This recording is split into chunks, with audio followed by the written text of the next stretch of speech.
एक समय चंदनपुर नाम का एक गांव हुआ करता था। उस गांव में बचपन के दो मित्र हीरामन और चमन राम रहा करते थे। दोनों के घर अगल बगल ही थे। हीरामन एक लकड़हारा था और गरीबी में अपना दिन काट रहा था। वहीं चमन राम एक संपन्न किसान था। हीरामन की सुगना नाम की एक बेटी थी और चमन राम की बेटी निधि थी। चमन राम की अमीरी दोनों दोस्तों की मित्रता के बीच आड़े आ गई। चमन राम ने अपनी बेटी को शहर में पढ़ाई के लिए भेजा था। वहीं हीरामन के पास इतने पैसे नहीं थे कि वह अपनी बेटी को पढ़ा सके, पर सुगना बहुत ही गुणी लड़की थी। सुगना, मैं चाहता हूँ कि तू भी कुछ पढ़ लिख ले, पर मेरे पास इतने पैसे नहीं हैं। बाबा, आप परेशान मत हो, मुझे थोड़ी सिलाई आती है। मैं सोचती हूँ कि लोगों के कपड़े सीना शुरू कर दूँ। चमन, मैं जानता हूँ कि तू अब मुझसे बात नहीं करना चाहता, पर क्या तू मेरी बेटी की पढ़ाई के लिए थोड़े पैसे उधार दे सकता है? ए हीरा, मेरे पास पैसों का अंबार नहीं लगा है जो सबकी मदद करता रहूं।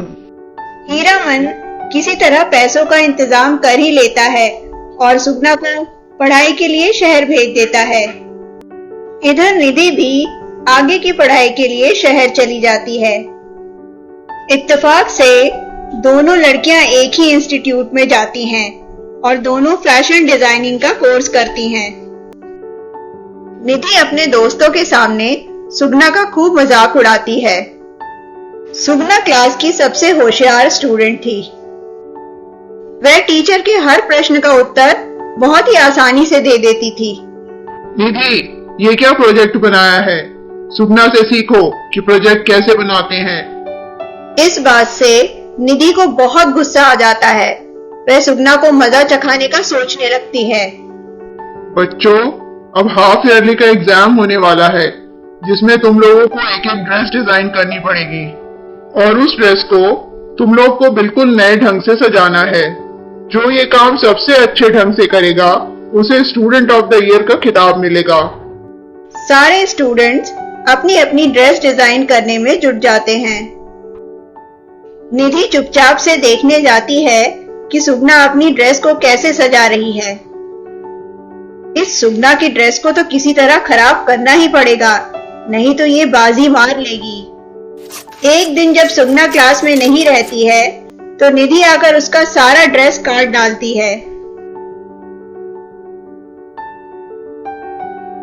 सुगना अपने ड्रेस की हालत देखकर खूब रोती है। सुगना, क्या सोच रही है? शाम के 7 बज गए हैं, हॉस्टल नहीं जाना है क्या? नहीं राहुल, मुझे अपना प्रोजेक्ट कंप्लीट करना है। तुम जाओ, मैं 1 घंटे में आती हूँ। राहुल चला जाता है। सुगना के समझ में ही नहीं आता कि वह अपने ड्रेस को लेकर क्या करे। इसी ऊहापोह में सुगना बैठी रहती है। तभी अचानक उसके सामने रखी किताब बड़ी हो जाती है। उस किताब में से एक छोटा सा लड़का निकलता है। सुगना, मैं किताबी कीड़ा हूँ और तुम्हारी मदद करने आया हूँ। मुझे पता है तुम्हारी ड्रेस किसी ने फाड़ दी है ना?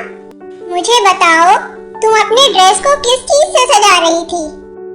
मैं अपनी ड्रेस को मोतियों से सजा रही थी।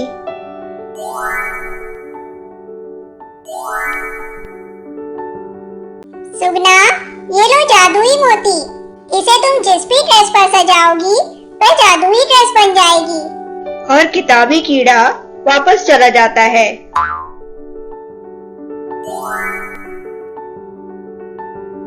सुगना फिर से अपने ड्रेस को डिजाइन करने लगती है और उसे मोतियों से सजाने लगती है। निधि ये सब छुपकर देखती है और सुगना के ना रहने पर ड्रेस को काटने की कोशिश करती है। पर ये क्या, ड्रेस तो कटती नहीं, पर उसमें से तेज रोशनी निकलती है जो निधि का पीछा करती है।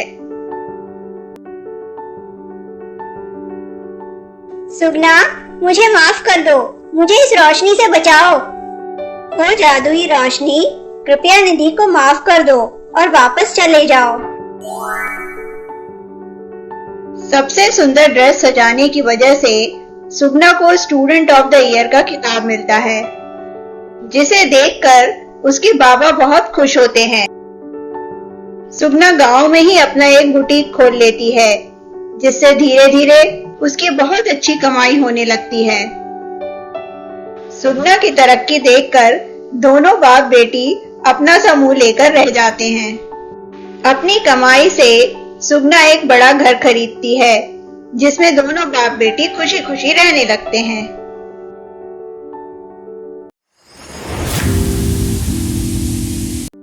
एक समय भैरवगढ़ नाम का एक गांव था। उस गांव में किशन अपनी बेटी लाजो के साथ रहा करता था। किशन गांव में दूध बेचा करता था और लाजो गांव की पाठशाला में पढ़ाया करती थी। लाजो की माँ उसके बचपन में ही गुजर गई थी। किशन ने किसी तरह थोड़े थोड़े पैसे जोड़कर लाजो को पढ़ाया था। आ गए बापू, थक गए होगे ना? लो रोटी खा लो। लाजो, तू भी तो सारा दिन काम करती रहती है, तूने खाना खाया कि नहीं? गांव के लोगों के पास इतने पैसे नहीं थे कि वे अपने बच्चों को पढ़ा सकें, इसलिए लाजो बच्चों को मुफ्त में पढ़ाया करती थी। लाजो, मैं कई दिनों से तुझसे एक बात करना चाह रहा था। हाँ बोलो ना बापू, क्या कहना चाह रहे थे? बेटा, तेरी माँ होती तो शायद वो तुझसे ये बात करती, पर अब तो वो नहीं रही, तो मुझे ही करनी पड़ेगी। बोलो बापू, आप तो मेरे माँ और बापू दोनों ही हो। बेटा, अब तू सयानी हो चली है, मैं चाहता हूँ कि तेरे हाथ पीले कर दूं। बापू, क्या मैं तुमसे 6 महीने की मोहलत ले सकती हूँ? मैं चाहती हूँ कि शहर जाकर पढ़ाई करूँ, जिससे गांव के बच्चों को अच्छी शिक्षा दे सकूँ। ठीक है बेटा, तू जा, मैं तेरी पढ़ाई के लिए पैसों का बंदोबस्त करता हूँ। नहीं बापू, तुमने बहुत कर दिया, अब मैं अपनी पढ़ाई का खर्च खुद उठाऊंगी। लाजो शहर जाकर पढ़ाई करती है, लेकिन 2 महीनों में ही उसे खबर आती है कि गांव में उसका बापू बहुत बीमार है। लाजो पढ़ाई छोड़कर भागी भागी घर पहुंचती है। बापू, क्या हो गया तुम्हें? तुम ठीक तो हो? अरे बेटा, किशन बिल्कुल ठीक नहीं है, तेरे जाने के बाद से ही ये बीमार हो गया था। ये तो तुझे बुलाना ही नहीं चाहता था कि तेरी पढ़ाई का हर्जा होगा, इसीलिए मैंने तुझे चुपचाप से तार भेज दिया। मत रो बेटा, अब तू आ गई है ना, मैं जल्दी ठीक हो जाऊंगा। धीरे धीरे लाजो की सेवा से किशन ठीक हो जाता है। लाजो, मेरी वजह से तेरी पढ़ाई का बहुत हर्जा हो गया, जा तू अपनी पढ़ाई पूरी कर ले। नहीं बापू, अब मैं तुम्हें छोड़कर कहीं नहीं जाऊंगी, मैं यहीं बच्चों को पढ़ा लूंगी। लाजो, तू आ गई बेटा, देख तुझसे मिलने कौन आया है। जा बेटा, 2 कप चाय तो बना ले आ। ये मेरी बेटी लाजो है, बेटा चाय दो। भाई, तुम तो मेरे बेटे को पहले ही भागे, जब से उसने तुम्हें गांव के बच्चों को पढ़ाते हुए देखा। भाई साहब, हमें तो आपकी बेटी पसंद है, अब आप ही बताइए आगे क्या करना है। मैं तो धन्य हो गया जो आप जैसे बड़े परिवार ने मुझ गरीब की बेटी का रिश्ता मांगा। लाजो, मैंने उन्हें नहीं बुलाया था, क्या तू इस रिश्ते से खुश है? हाँ बापू, तुम्हारी खुशी में ही मेरी खुशी है। घर में शादी की तैयारियां जोरों शोरों से चलने लगती हैं। लाजो, ये मैंने कुछ पैसे बचाए हैं, जा तू अच्छा सा एक शादी का जोड़ा ले आ। लो बापू, मैं शादी का लहंगा ले आई। अरे लाजो, मैंने सुना है तू शादी का जोड़ा लेकर आई है, जो बहुत सुंदर है, दिखा मुझे भी। हाँ विमला ताई, अभी दिखाती हूँ। हाय हाय, कितना सुंदर लहंगा है, किसी की नजर न लगे। विमला ताई, शायद बापू बुला रहे हैं, मैं अभी आती हूँ। इतना सुंदर लहंगा, और वो भी इस लाजो के पास।